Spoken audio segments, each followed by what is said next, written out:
ప్రశాంతమైన ఒక గ్రామంలో పచ్చని పొలాలతో చుట్టుముట్టినది. రవి మరియు మోహన్ అనే ఇద్దరు మంచి మిత్రులు ఉండేవారు. రవి కష్టపడే మనిషి, నిజాయితీ కలిగిన వ్యక్తి. మోహన్ ఎప్పుడూ సులభ మార్గాలు చూడటం ఇష్టపడేవాడు.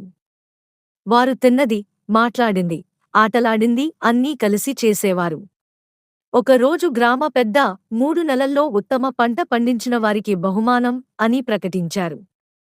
రవి ఎంతో శ్రమతో తన పొలాన్ని దున్ని మంచి నాణ్యమైన గింజలు నాటాడు.